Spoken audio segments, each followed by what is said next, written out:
Ok, bueno, yo siempre intento explicar el concepto de metamateriales. Realmente no estamos inventando un material, ¿no? Cuando uno se acerca y platica del proyecto o del área con la gente de materiales, siempre me dicen, pero eso no es un material, tú lo único que estás haciendo es una estructura de un material que ya existe. Y tienen razón. ¿Sí? Porque lo que nosotros hacemos es controlar la distribución de material dentro de una pieza, ¿sí? Pero a veces son tantos los hoyitos que generamos que si lo ves desde lejos, a manera macro, pues eso se puede considerar un material, ¿sí? ¿Por qué? Porque la cantidad de hoyos es tal que es como si tendiera infinito la cantidad de orificios en ambas direcciones, ¿no? Pues por eso le llamamos metamateriales, aunque estrictamente hablando no estamos inventando materiales, ¿sale? Entonces, si consideramos este bloque de aquí como una pieza mecánica que va a estar expuesta a una carga, en este caso la estoy tratando de representar con un toro que se va a impactar, bueno, la respuesta de este bloque pues va a estar definida o controlada por la manera en que se distribuye, por la geometría y el material del que está hecho el bloque, ¿no? Mecánica básica. Pero si yo gradualmente empiezo a hacerle hoyitos, de tal manera que ahora termino con esto de aquí, pues lo que hice fue controlar la distribución del material dentro del bloque. Y a lo mejor con geometrías así de random, pues dices tú, ¿cómo estás controlando las propiedades mecánicas del bloque si los hoyos son de formas bien raras, ¿no? Pues en eso tienen razón. Cuando la porosidad es así de random, pues no es tan directo el control de las propiedades mecánicas. Pero, por ejemplo, si empezamos a hacer cortes con patrones que sí conocemos, es el mismo concepto. Sigo quitándole material a la pieza original, pero ahora se lo quito considerando geometrías de las cuales yo puedo parametrizar o definir matemáticamente, ¿no? Pues tengo un hexágono. ¿Qué define el hexágono? Pues la longitud de sus elementos, el ángulo de los elementos inclinados, etc. Entonces, aquí ya, si empiezo a controlar la manera en que quito material, estoy eventualmente, esa estructura va a estar expuesta a una carga mecánica y entonces puedo relacionar su respuesta mecánica a la geometría con la que corté esos hoyos o a la geometría que usé para remover material de la pieza original, ¿no? Entonces, ¿qué pasaría si yo puedo lograr eso, ¿no? O sea, si puedo realmente distribuir de manera controlada el material dentro del bloque. Ahora, con impresión 3D, no es que quites material, sino que lo pones, pero el concepto es el mismo, ¿no? O sea, si tú partes de un bloque y haces maquinado o corte por chorro de agua, pues le estás quitando material. Pero cuando imprimes en 3D, tú pones el material donde lo requieres. Entonces es el mismo concepto. Por eso se empezó a facilitar la fabricación de estas estructuras con, pues ahora que fue el boom de la impresión 3D, pero también es cierto que pues los metamateriales existen aunque no exista la impresión 3D, ¿no? O sea, por ejemplo, eh, ustedes ven este de aquí. Este fue con un corte por chorro de agua, ¿no? Y es lo mismo. Entonces, esta es una probeta para tensión que tiene una distribución controlada de material, matemáticamente parametrizable, ¿no? Sí. ¿Sí ven? Es un círculo con líneas tangentes a ese circulito. O sea, mathematically speaking, easy. Y entonces, si te estoy diciendo que puedes controlar la distribución de material dentro, con miras a controlar las propiedades mecánicas, me refiero a esto. Aquí tenemos dos patrones, ¿no? Imaginen que les digo que ambos patrones, bueno, no imaginen, escuchen lo que se los estoy diciendo. Ambos patrones tienen la misma cantidad de material, o sea, estamos usando la misma cantidad de material. ¿Qué quiere decir? Que son igual de densos, ¿no? No tienen la misma topología, pero tienen la misma cantidad de material y están hechos con el mismo proceso de manufactura, ya sea que sean fans de corte por chorro de agua o tienen su impresora en su casa, sea cual sea el proceso, tienen Es el mismo proceso de manufactura, misma cantidad de material utilizado, pero no responden igual. Si te fijas, el de arriba, a la compresión o al impacto, estos elementos que están aquí se abren, ¿no? O sea, se extiende en el eje perpendicular a la carga, ¿sí? O sea, la carga es horizontal, se extiende en el eje perpendicular. Y este de abajo se contrae, ¿sí? Entonces, ahí ya empiezo a controlar cómo quiero que responda esa cosa. Ujú. Si el patrón es de esta geometría, puedo lograr que se cierre con el impacto o contra la carga, y eso puede tener ciertas ventajas en diferentes aplicaciones. A lo mejor te interesa que sea muy flexible, pues entonces vete por aquí después del impacto. Ambos son flexibles, pero realmente después de cierta magnitud de desplazamiento, de deformación, pues se cierra. ¿Qué pasa cuando todo se empieza a cerrar? Se va a volver más rígida en un momento, ¿no? Ujú. Entonces, con esto solo quiero demostrarles que se puede controlar las propiedades mecánicas del bloque si controlas la distribución de material dentro de él, ¿sale? Ujú. Ese es el concepto de metamaterial. O sea, estos son metabloques, ¿sí? ¿Por qué meta? Porque estamos controlando o estamos diseñando para que tenga ciertas propiedades. Yo sé que Armando ya es súper experto en esto, pero es la intro, Armando, ¿no? Entonces ahí te encargo que tengas paciencia un poquito, ¿sale? Bueno, ¿dónde encontramos estos patrones? Bueno, no los inventamos nosotros, ¿no? O sea, la naturaleza nos ha demostrado en un sinfín de ejemplos que una distribución controlada de material existe y es efectiva, ¿no? Este es un pedazo de tronco pues de una planta, ¿no? O sea, de un árbol. Ujú. Y ahí se ve que la distribución no es totalmente sólido. Es una distribución controlada de material, puede de todas maneras tener un desempeño adecuado en su aplicación, ¿sale? Ujú.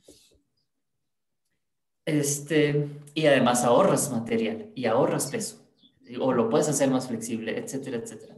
Otro ejemplo es el hueso. ¿Sí? El hueso tiene una distribución controlada de material en algunas zonas, Ujú. ¿sale? Y es eficiente. Oye, pero se rompe. Pues sí, pues también cuando haces cosas extremas, pues se va a romper, ¿no? Lo mismo que el árbol, cuando viene un huracán, pues se rompen, se salen de la tierra, etcétera. Ujú. Pero yo estoy hablando bajo las condiciones normales en las que están estos ejemplos, ¿no? Como el hueso y el árbol, pues funcionan de manera adecuada. La diferencia es que la naturaleza para llegar a estos patrones sigue un proceso de diseño muy tardado, que es evolución. Poco a poco va viendo, aquí no necesitaba tanto material, pues verle quitando, ¿no? Y ese proceso lleva tiempo. Los ingenieros detectamos esto, dijimos, oye, nosotros podemos acelerar ese proceso, ¿no? Nosotros podemos proponer patrones para que cumplan con cierto desempeño, podemos parametrizar patrones matemáticamente hablando y relacionar los parámetros matemáticos que definen a las estructuras a las propiedades mecánicas con las que pueden resultar, ¿no? Entonces, con base en eso, hemos en el grupo logrado la síntesis o la propuesta de diferentes patrones. Bueno, el patrón del panal de abeja, pues ese ya no es nuevo, ¿no? Esta es muy sencillo, pero por ejemplo, este es un patrón es una distribución controlada de material dentro de este bloque, siguiendo o tratando de imitar este coral, ¿no? Esta planta ahí, este elemento del mar, ¿no? O Ujú. patrones de las venas en las alas de los insectos, ¿sale? Entonces son patrones repetitivos Sí. que hacen la combinación de material y hoyos con el fin de tratar de ver con qué propiedades mecánicas resultan, ¿no? Ujú. Estos a lo mejor, como vienen inspirados de la naturaleza, bueno, este sí, pero a lo mejor cuesta un poco más parametrizarlo matemáticamente, ¿no? Pero hay Ujú. patrones como que son ondas senoidales y sin embargo siguen el mismo concepto, se fijan, una distribución controlada de material de la cual yo tengo control de esta curva. ¿Qué le puedo controlar? Pues el grosor, le puedo controlar la amplitud, la frecuencia, periodo, etc. Mates, ¿no? Mates. Ujú. Lo único que hago es que creo primero una celda unitaria y luego la repito. Ese es el primer concepto teórico de los cuales yo les quería hablar hoy, el concepto de celda unitaria. La celda unitaria es la unidad mínima que si la repito en todas las direcciones, puedo generar la estructura, o bien es la unidad mínima que representa a la estructura, tanto geométricamente como mecánicamente, ¿no? O sea, si yo logro identificar las condiciones de frontera adecuadas con las cuales puedo determinar las cargas a las que está expuesta la estructura, ya no necesito hacer toda la estructura, solo simular una celda unitaria. Si ven que esto, pues es este pedacito de aquí, ¿no? Y ya lo empiezo a repetir y se forma la estructura, de la misma manera que esta sería la celda unitaria de este otro patrón de acá, ¿no? O bien este, ¿no? Que se parece un poco más a lo que está haciendo Armando, donde usamos no ondas senoidales, sino curvas de Bézier, ¿no? Que son estas curvas de las cuales Armando Román pues es fan, ¿no? O le gusta esa área. Que se definen por medio de puntos de control, ¿no? Entonces yo muevo el punto de control y cambio la curvatura de esta línea, ¿no? Ujú. Y simplemente para formar la celda unitaria, pues rotamos ese mismo que se formó aquí así, y ya tenemos nuestra celda unitaria que si repetimos, pues tenemos un metamaterial. Este proyecto de Alberto, que está por graduarse de la maestría, pues se trataba de que solo podías controlar uno de los, o sea, solo podías mover uno de los puntos de control y lo restringimos a que permaneciera sobre una espiral. Entonces, este diamantito rojo de aquí solo se puede mover siguiendo esta espiral y a la hora de que se va moviendo, va cambiando esta curva y el azul, como es un mirror, bueno, no un mirror, es una rotación de la horizontal, pues se genera la celda unitaria, ¿no? Y aquí, este es un videito de todas las estructuras que se pueden generar cambiando el punto de control, ¿no? Y a lo mejor ahorita es más bien como hipnótico y no le ven mucho sentido, pero tiene un chorro de sentido. ¿Por qué? Porque lo que estamos diciendo es que si yo muevo el punto de control a otra posición, cambio la estructura y que estoy cambiando las propiedades mecánicas con las que va a resultar la estructura. Entonces yo puedo relacionar la posición del punto de control a la respuesta mecánica del metamaterial que se forma, ¿vale? Es otra manera en la que podemos sintetizar o crear estructuras. Estas son siguiendo fractales, ¿no? Que es otra manera matemática de definir un patrón periódico, ¿no? Mario está empezando su doctorado y va a trabajar con eso. Y ahora vamos, ahora sí, a lo que... Eso es nomás para que vean que está bien padre, ¿no? Que hay un chorro de cosas por hacer que involucra mate, mecánica, diseño, manufactura, etcétera. Ahorita voy a avanzar más a otros ejemplos. Lo que quiero que vaya quedando claro ahorita es ir sentando las bases de algunos conceptos, ¿no? Por ejemplo, el concepto de la densidad relativa. La densidad relativa no es otra cosa más que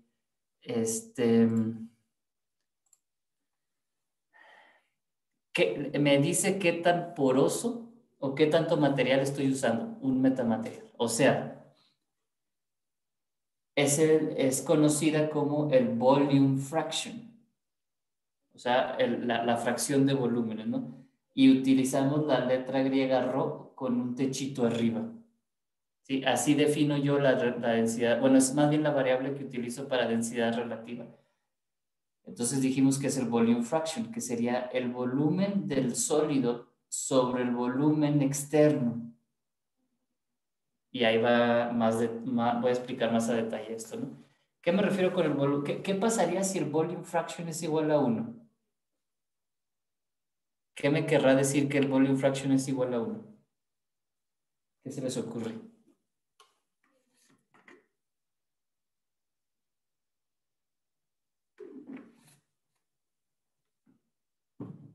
¿Ni idea?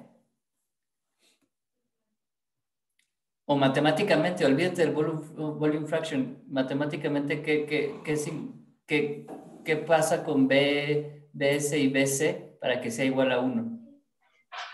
Es el mismo ¿Son volumen. iguales? Son iguales, ¿no? Matemáticamente, para que me dé 1, estos dos tienen que ser iguales, ¿no? Ok, entonces, eso quiere decir que dentro del volumen externo, imagínense un cubo. ¿Sabemos las dimensiones del cubo? Si les digo que sus lados miden A, pues el volumen del cubo es A al cubo, ¿sí? Y si BS es igual que, entonces BC sería, el volumen externo sería A al cubo. Y si BS tiene que ser igual, pues sería así. Y eso ya me da 1. Eso quiere decir que no tiene hoyos. Pero si a ese cubo yo le hago un hoyo, imagínense que ya le hice un hoyo, ¿sale? El volumen externo, pues sigue siendo A al cubo. El volumen externo, B subíndice C es el volumen externo. Pero BS, que es el volumen del sólido que realmente está ocupando ese volumen, ya no es A al cubo, porque ya tiene un hoyo, ¿sí? Entonces, BS es algo que es menor que A3. No sé de qué depende, pues del tamaño, del volumen del hoyo, ¿no? ¿Sale? Entonces, si este es el caso, este que puse aquí en negro, en color negro, entonces el volume fraction va a ser igual ahora a ¿qué? Pues a algo que es menor que 1, ¿no? De hecho, ya no le pongo el igual, le voy a poner es menor que 1, es una fracción ahora, ¿sí? Esa fracción me dice qué tan poroso es mi metamaterial o qué tanto sólido estoy utilizando dentro de ese volumen externo, ¿sí? Ese es el concepto de relative density, ¿sale? Entonces, relative density es sinónimo de volume fraction. Ahora, ¿por qué les puse estos dos ejemplos aquí? Bueno, ya vimos hace rato el concepto de celda unitaria, ¿no? Unit cell. Con estos parámetros, si tomamos que este es un hexágono regular, o sea, que todos sus lados son iguales, este, solo necesito T y L para definir la celda unitaria, ¿no? Es lo único que necesito. Entonces, la celda unitaria me ayuda a representar esta estructura. Ahora, chéquense lo que va a aparecer aquí alrededor de esta, ¿no? Ese es el volumen externo, ¿sí ven? Volumen del sólido que realmente está ocupando material y el volumen externo. Ya sé que son áreas, pero imaginen que tienen pues cierta extrusión en el plano que entra y sale de la pantalla. Entonces, tengo la estructura y tengo el volumen externo, ¿sale? Aquí me va a dar menor que 1, ¿no? Porque ya tiene hoyos realmente. Solo estoy ocupando material, solo está la estructura como tal. Entonces, si para definir la estructura del hexágono regular este que les estoy poniendo aquí, solo necesito la L y la T, entonces la densidad relativa va a ser función de T sobre L, ¿sí? O más claro aún con este otro ejemplo. Este es otro arreglo de metamaterial, es otra estructura porosa, ¿sí? Pero en este caso la geometría está dada por cilindro sobre cilindro, ¿no? Es un arreglo de cilindro sobre cilindro. Tiene hoyos. Entonces, si yo identifico, o sea, ¿cómo calcularía el volumen externo? Pues simplemente es ese, ¿no? Ese que se acaba de marcar ahí. Ese es el volumen externo. O sea, necesitaría esta dimensión y esta dimensión. Ese sería el volumen externo. ¿Cómo podría calcular el volumen que realmente está ocupando material dentro del volumen externo? ¿Cómo le podría hacer?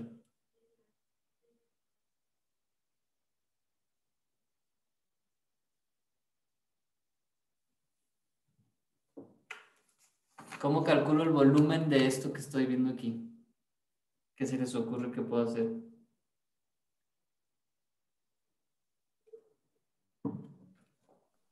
Calculando el volumen de la celda unitaria y después multiplicándolo por la cantidad de Bueno, se repite. el volumen de la celda unitaria sería una manera, pero más fácil, todavía más fácil. ¿Yo qué habría dicho si yo hubiera sido el alumno? Me voy por la respuesta más facilísima. A ver, ¿quieres el volumen de lo que está ocupando material ahí? Pues calculo el volumen de uno de los cilindros y checo cuántos cilindros son los que van en esta dirección y luego calculo el volumen de uno de los cilindros que va transversal y checo cuántos hay. La suma de todos esos volúmenes me da el volumen que realmente está siendo ocupado por material dentro del volumen externo, ¿no? Entonces, ¿y cómo calculo el volumen de un cilindro? ¿Qué variables participan? Es pi por radio al cuadrado, ¿por qué? Por la longitud del cilindro, La ¿no? longitud. O sea, es el área, este es el área y la longitud del cilindro. Ahora aquí, el radio del cilindro está aquí, ese es el área de sección, por eso la densidad relativa es función de ese radio, y lambda, lambda de aquí es la separación entre cilindros. ¿Por qué? Porque la separación entre cilindros está relacionada con la longitud total. ¿Sale? Entonces, esos dos parámetros, la R y el lambda, van a ser los que influyen en el cálculo de la densidad relativa de esta estructura de aquí.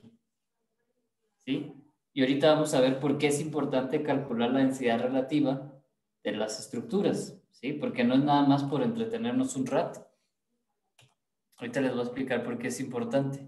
Fíjense, aquí tengo dos ejemplos de estructuras celulares o de metamateriales, ¿no?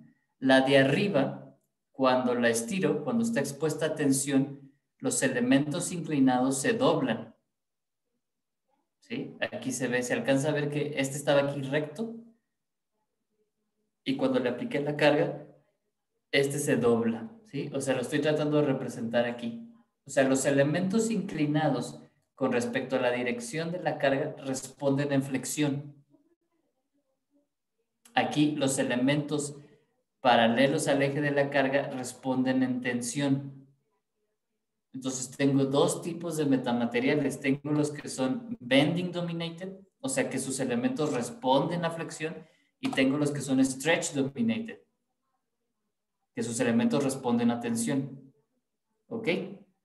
¿Y eso para qué me interesa? Bueno, hace unos segundos definimos el concepto de densidad relativa, ¿no? Me voy a regresar tantito. En la densidad relativa dijimos, para el patrón hexagonal, dijimos que se calcula en función de T y L, porque con T y L yo calculo realmente cuánto volumen está siendo ocupado dentro del volumen externo. Entonces, sabemos que la densidad relativa es función de T sobre L. O sea, ¿qué pasa si incremento la T? Pues va a haber más volumen, va a haber más material ocupando el volumen externo, ¿no? ¿Sí? Entonces, o si dejo la T e incremento la L, pues se van a hacer los hexágonos más grandes, pero como la T se mantiene, es menos material dentro del que está dentro del volumen externo, ¿no? Entonces, yo le puedo cambiar la densidad relativa variando T o L. ¿Ok? Y si te estoy diciendo que los elementos inclinados responden en flexión, ¿no? Te estoy diciendo que los elementos inclinados responden en flexión. ¿Qué pasa? ¿A qué nos suena eso de que responden en flexión? Maritza, ¿tú eres mecánica, mecatrónica? ¿Qué estudias? Mecatrónica. ¿Y ya llevaste mecánica de materiales? Sí. ¿Hace muchísimo? El año pasado. Ok. A ver si te acuerdas de esto. Si no te acuerdas, no pasa nada. Ahí le preguntamos al Armando a ver si es cierto que está despierto. Esa es una viga que va a estar expuesta a una carga en la punta. ¿Sí? O sea, es un cantilever beam. Es el ejemplo más clásico en ingeniería mecánica o en mecánica de materiales. Por culpa de esa fuerza F, ese beam se va a deformar así, más o menos, ¿no? Y esa deformación es un delta. Ese delta es función de que, ojo, no te estoy pidiendo la fórmula exacta. Aquí no nos aprendemos fórmulas. Aquí aprendemos a analizar qué parámetros influyen en la respuesta. Eso es mucho mejor que aprenderse de memoria una fórmula. Entonces, no quiero que me digas, delta es igual a tanto. No. Tú nada más así, ve pensándole. En la fórmula, que no te tienes que saber, la fórmula para calcular delta, ¿qué variables van a participar de esta viga, de este beam? ¿No? Beam. ¿Qué variables se te ocurre que van a participar? Pues la distancia final respecto... La longitud de la viga. La longitud de la viga. O sea, no es lo mismo doblar una viga de cierta longitud que una más cortita. O sea, la longitud, ¿sí? Esta es una viga, la longitud influye, ¿no? Si yo la agarro justo de la puntita y le aplico la carga, así es más fácil doblarla que si la agarro de la mitad, ¿no? porque se redujo la longitud. Entonces, la longitud participa. Entonces, el delta, el desplazamiento es función de la longitud de la viga. ¿Qué otra parámetro participa? Ahí ayúdenle Armando y Diana si se acuerdan de alguno o se les ocurre uno. Ya nos dijo Maritza que la longitud participa. ¿Cuál otro? ¿Cuál otro participará? La fuerza con la que se mueve. La fuerza que le aplico. Ok. ¿Cuál otro? El área donde es aplicada. El área de sección de la viga. O sea, no es lo mismo doblar una viga que tiene un área de sección cuadrada que una circular, que una rectangular. O sea, la forma del área de sección participa y la forma se absorbe en el parámetro que se conoce como el second moment of area, que es la I. ¿Sí? A diferencia de la prueba de tensión, en la prueba de tensión no importa la geometría, importa el área, ¿sí? La cantidad de área que hay en la que se aplica la fuerza. En flexión ya no me importa el área realmente, me importa la forma del área de sección, ¿sí? Que es el second moment of area. Y me falta uno más. Me falta uno más que participa en, si yo quisiera calcular delta, necesito la L, la longitud, ya me dijo Maritza, necesito la fuerza, ya me dijo Diana, y necesito la forma o la geometría del área de sección. ¿Cuál me falta? Me falta el más fácil, de hecho, se me hace raro que no haya sido el primero que me mencionen. Normalmente siempre mencionan ese. ¿Cuál me falta? ¿Será lo mismo doblar una viga de acero que una de madera? Entonces el parámetro que falta es El material. el material del que está hecho, ¿no? Y en flexión, el parámetro del material del que está hecho que participa es el Young's modulus. Entonces, delta se puede calcular, esta es la fórmula, FL al cubo sobre 3 veces Young's modulus second moment of area. Esa es la fórmula. Esas son todas las variables que participan. Pero ojo, la L no está sola, está L al cubo. O sea, de todos los parámetros, L está al cubo. Eso quiere decir que el delta tiene una relación cúbica con la longitud de la viga. Y eso es bien relevante. ¿Por qué? Espero que vayan ahí medio ya relacionando. Acuérdate que la densidad relativa dependía de la L. O sea que si yo la hago más larga, le cambio la densidad relativa al metamaterial. Pero como responde en flexión, su respuesta total va a cambiar al cubo, porque la L afecta al cubo el desplazamiento de una viga. ¿Sí ven? Ahorita lo voy a aterrizar más, pero más o menos por ahí va. Y hay otra cosa. El second moment of area, que para un área rectangular es BH al cubo sobre 12. Esa es la fórmula del second moment of area de un área de sección rectangular. Ahora, ¿qué es H? H es el grosor de la viga. ¿Sí? Esta dimensión de aquí, este es H. Pero si me regreso a un slide anterior, yo había definido la celda unitaria así y había dicho que el grosor de los elementos era T. Entonces, realmente H lo voy a sustituir por T. Entonces, si te fijas, T también va al cubo en la fórmula, nomás que está dentro de la I. ¿Eso qué me quiere decir? Lo siguiente, y eso es a mí de las cosas que más me gusta de este negocio, es lo que sigue. Entonces, si te estoy diciendo que responde en flexión y conozco que la flexión de una viga depende de manera no lineal, o sea, al cubo de ciertos elementos como L y T al cubo, pues ¿qué pasa con la respuesta total de este? O sea, si la respuesta, digamos que quieres calcular el módulo de Young de la estructura, ¿qué necesito para calcular el módulo de Young de la estructura? Y ahí me voy a pasar a un pizarrón. Ok. Entonces, imaginen que lo que queremos lograr es caracterizar las propiedades mecánicas del metamaterial. Las propiedades mecánicas del metamaterial se le conocen como propiedades mecánicas aparentes, ¿sí? Apparent properties, o effective properties. ¿Por qué? Porque no son realmente las propiedades del material, sino son las propiedades del metamaterial. ¿Sale? Y ahí es donde tal vez ya Armando se ve un poco más beneficiado de lo que estamos platicando. ¿Cómo calculo las propiedades aparentes? Imagínense que tienen una viga rectangular o una barra, más bien, ¿sí? Y yo someto esa barra a tensión. Ahorita ustedes no saben de qué material está hecha, es más, ni siquiera saben de la existencia de los metamateriales. Es una barra y yo la someto a una prueba de tensión, o sea, le aplico una fuerza en el extremo, la estoy estirando, por culpa de esa fuerza, esa barra se va a estirar, wrong color, esa fuerza se va a estirar, ¿no? O sea, esta área ahora va a estar aquí, se estiró un delta, ¿no? Sufrió ese desplazamiento, esa área sufrió ese desplazamiento. ¿Cómo puedo calcular la propiedad del material que domina a ese delta? O sea, ¿cómo calculo el Young's modulus de la barra? El Young's modulus es el módulo de elasticidad. Se utiliza la letra E. ¿Ese es igual a que se acuerdan? Al esfuerzo entre deformación.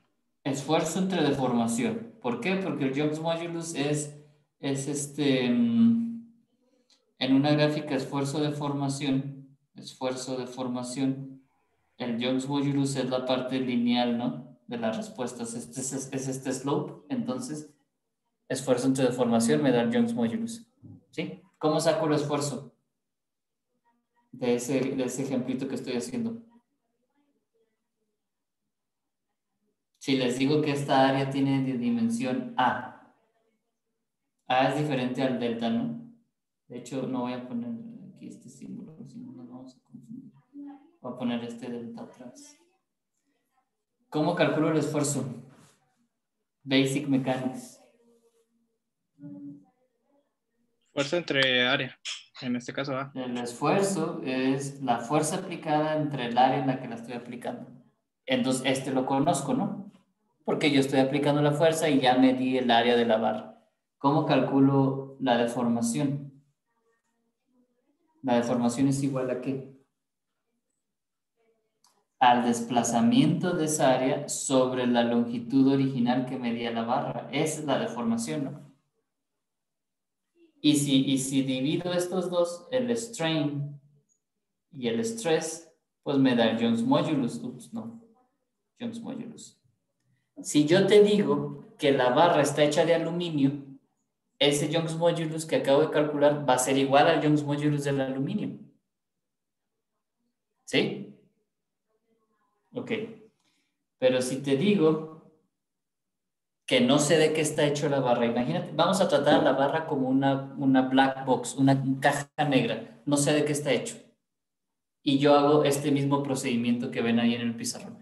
Hago ese procedimiento y calculo un Young's modulus, ¿sí?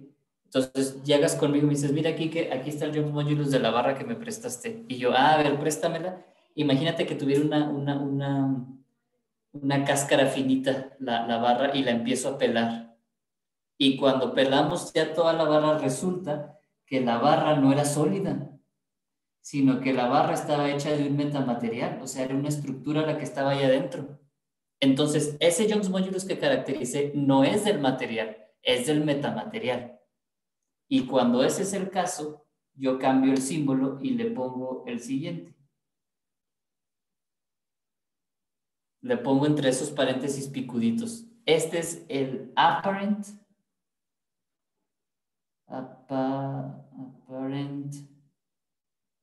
Young's modulus. ¿Sí? Porque realmente no estoy caracterizando el módulo de Young del material, sino del arreglo estructural. ¿Sale? ¿Sí vamos bien hasta ahí? Esto es de lo que más se caracteriza cuando hacen proyectos de metamateriales. Entonces, el apparent Young's modulus del metamaterial. El apparent Young's modulus del metamaterial será función de ¿qué? ¿Qué variables me van a determinar ese Young's modulus del metamaterial? O sea, va a ser función de ¿qué? ¿Qué necesito para calcularlo?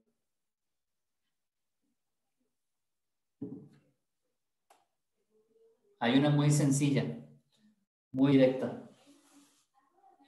Pero a ver si se les ocurre. O sea, el módulo de elasticidad aparente o el módulo de Young aparente de un metamaterial de aluminio será igual que el de un polímero. Entonces, un parámetro que va a participar en el cálculo del apparent Young's modulus es el Young's modulus del material del que está hecho. Entonces, esta E es el Young's modulus del parent material, o sea, del material base. ¿Sí ven? Entonces ya se vuelve bien interesante porque el módulo de Young aparente, o sea, el del metamaterial, es función del módulo de Young del material del que está hecho ese metamaterial.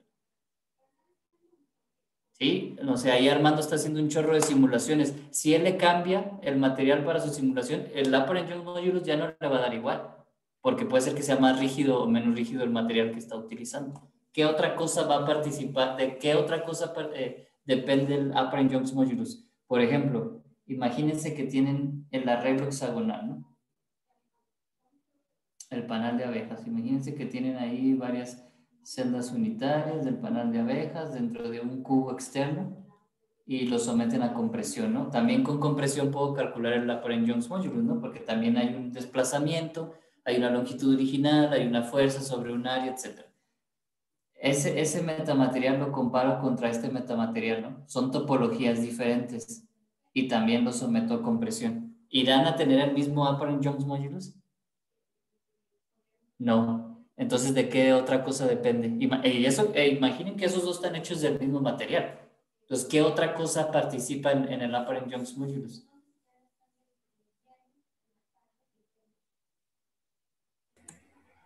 La forma de... La topología del metamaterial participa. No es lo mismo comprimir. Ahorita en la presentación ustedes veían la cuadrada contra el hexagonal. No van a responder igual. ¿Sí? Entonces, otro parámetro que participa es una constante C que absorbe la topología o la geometría. ¿Sí? Y además, ¿qué otra cosa participará? ¿Qué pasa si yo quiero comprimir este metamaterial de aquí, el cuadrado que estoy aquí señalando, pero lo quiero hacer más choncho? ¿Qué quiere decir? Pues que los elementos van a ser realmente más gruesos, ¿no? ¿Qué estoy modificando si los hago más gruesos? ¿Qué parámetros? ¿Mandé? El thickness. La relative density. Estoy modificando el volume fraction. Estoy modificando la relative density. ¿Será lo mismo comprimir ese que comprimir este de aquí? No va. Entonces también la relative density participa. Entonces, sabiendo el material del que están hechos, la topología y la densidad relativa, yo puedo calcular o determinar o caracterizar el apparent Young's modulus o la propiedad aparente que sea, porque yo nomás estoy dando el ejemplo con el Young's modulus, pero las estructuras están expuestas a shear, ¿no? A cortante, a otras cargas y esfuerzos mecánicos, ¿no? Y hay un parámetro más aquí que es N. Ahorita les voy a explicar de dónde sale la N, pero al menos quiero que se queden con lo siguiente. Necesito el material del que está hecho, la topología y la densidad relativa, ¿sale? Entonces, vamos ahora. Entonces, ¿qué estoy poniendo aquí? Ya dijimos que el hexagonal es bending dominated, sus elementos se flexionan. Ya vimos que la flexión de una viga depende de la longitud, el grosor, el material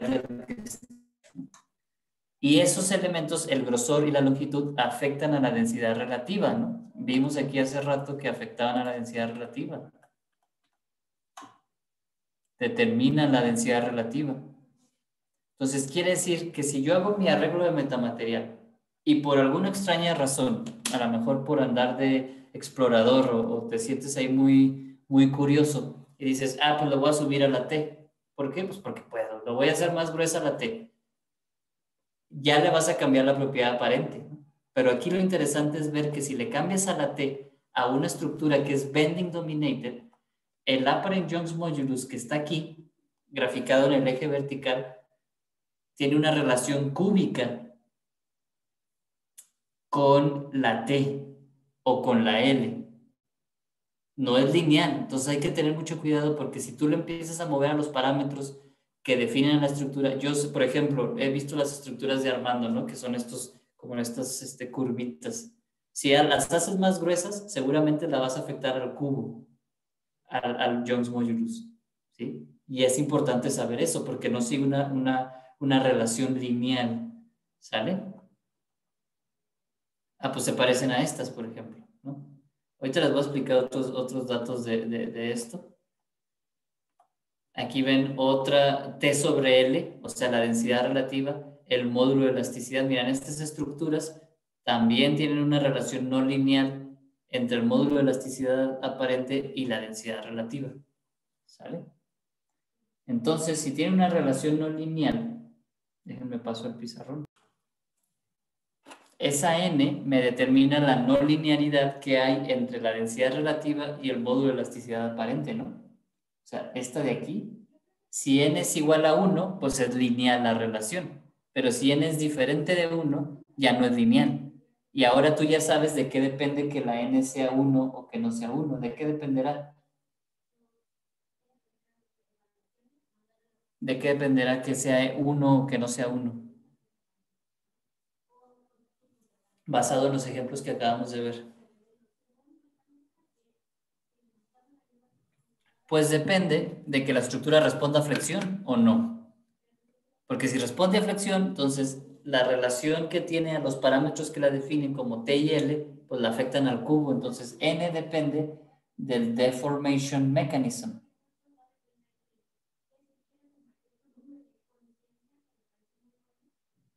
¿Sale? Ahora, las gráficas que yo les mostré no tenían la formulita así tal cual. Ups. Las gráficas que yo les mostré tenían en el eje vertical, perdón,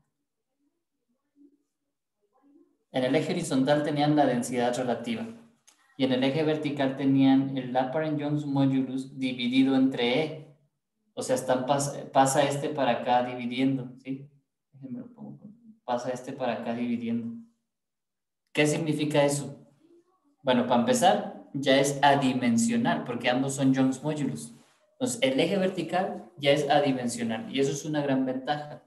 ¿Por qué? ¿Qué querrá decir el siguiente ejemplo? No sé, imagínense que yo les digo que el Laplace-Young's modulus sobre el módulo de elasticidad del material del que está hecho es igual a 0.5, por decir un ejemplo. ¿Qué significará esto que les acabo de poner? Solo concéntrense en eso. ¿Qué significará?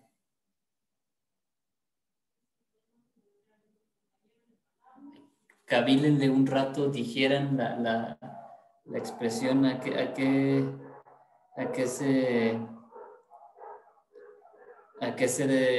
¿qué me querrá decir eso? Que el de abajo, o sea, el real, es más grande que el de... Para empezar, ¿no? Ese es uno. ¿Qué más dice? Pero no solo que es más grande, que es cuánto más grande. 2 veces. El doble. Ahora, de entrada, Diana y los demás, siempre el Laplace-Young's modulus tiene que salir menor que el Young's modulus del material del que está hecho. ¿Por qué? Porque le estoy quitando material a la estructura, ¿no? Ya tiene hoyos, no puede dar igual. Entonces tiene que ser una fracción, tiene que ser menor. Y si es este ejemplo, eso me quiere decir que ahora el módulo de elasticidad, imagínate que tú haces dos barras, ¿no? La barra metamaterial y la barra sólida. Entonces, esta es la barra sólida, ¿no? Sólido. Y de las mismas dimensiones externas, imaginen que son exactamente iguales. Es más, creo que puedo hacer esta trampa aquí. A ver, déjenme ver si puedo hacer trampa. Es que esto de ser profe en tiempos en línea te permite hacer estos trucos. Entonces, tengo la misma barra, ¿no? Mismas dimensiones externas, pero esta es la metabarra, ¿no? Meta. Y la metabarra tiene un Young's modulus, ¿sí? Pues de 100 megapascales, solo por dar un ejemplo. Y la barra sólida, entonces, tendría un Young's modulus de 200. Ambas son hechas del mismo material. Por eso entonces cuando comparo estas dos, me da esto. Si yo lo quiero graficar en una curva esfuerzo-deformación, pues me va a dar así. La barra sólida, atención, ¿no? Sí, luego rompe. Y luego la barra, esta sería la solid bar. Y luego la meta barra tendría una pendiente justo a la mitad, ¿no?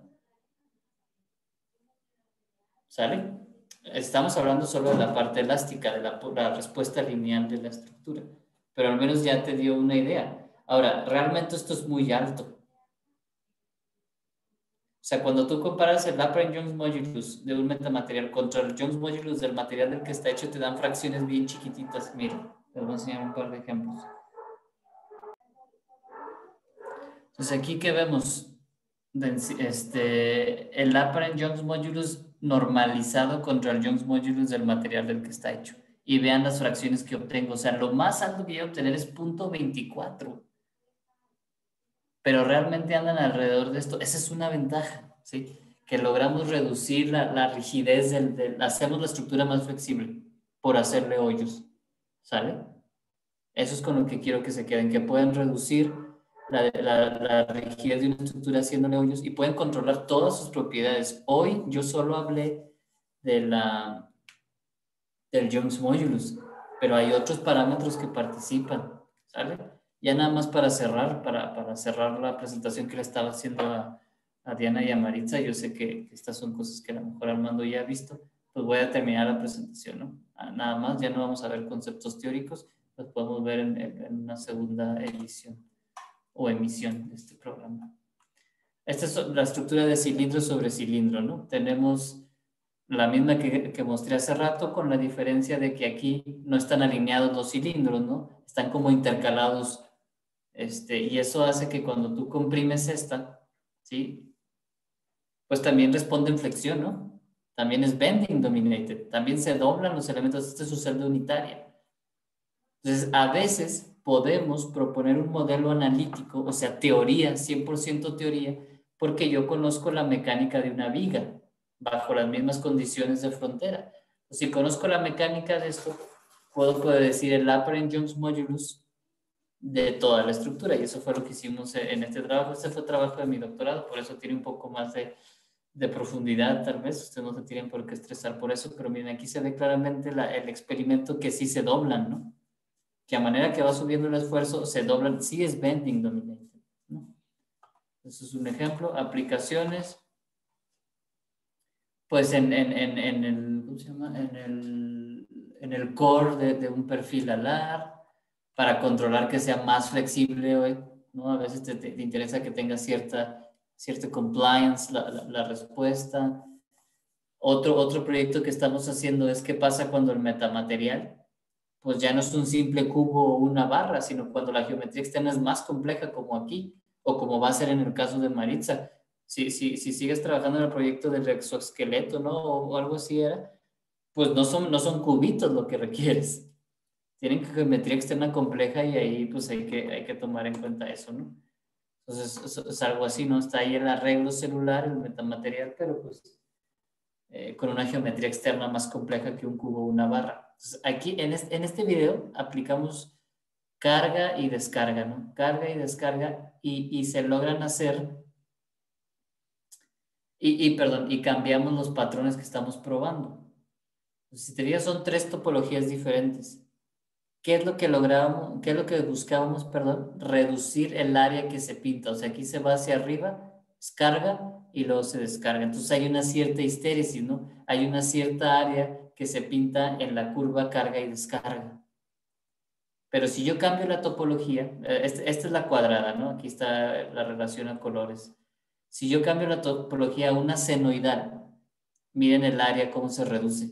Es mucho menos lo que se ve.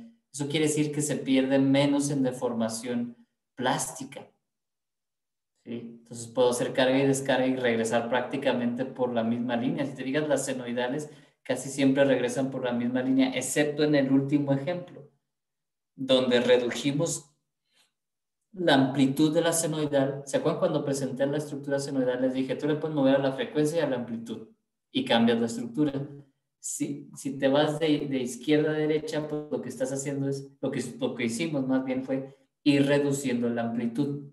Entonces, al ir reduciendo la amplitud, esta se va volviendo la cuadrada, ¿no? ¿Qué es una senoidal con amplitud de 0? Pues el patrón cuadrado. Entonces, aquí están prácticamente los tres iguales, por eso el área que se pinta es prácticamente la misma. ¿Sale? Bueno, otra aplicación es, hay estructuras que se facilitan más a incorporarse sobre superficies complejas. Entonces, estamos ahí intentando hacer aplicaciones biomédicas. Eso es algo de lo que yo le había propuesto a Armando para tu proyecto, Diana. Ahorita lo platicamos. Otro ejemplo es en elementos que te interesa ser más flexibles. O sea, tengo estos elementos, por ejemplo, esta es una pieza que a veces se usa abajo de las patinetas, es un compliant joint, o sea, transmite movimiento por culpa de la deformación de sus elementos y me interesa que sea más flexible, pues le voy a hacer hoyos, ¿no? Le hago hoyos, pero hoyos con qué geometría, porque tampoco me interesa hacerlo súper de más de flexible, sino tener un control de la cantidad de material que le quito en función del desempeño que quiero lograr, ¿no? Pues ahí se ve, aquí está con hoyos y aquí está sin hoyos, ¿no? Y sí se ve que se dobla mucho más ¿no? Pues es obvio, le estoy quitando material. Pero aquí no estoy inventando cosas, sino lo único que quiero es que tener un control de cuánto más voy a lograr eso, esa mejora de desempeño, ¿vale?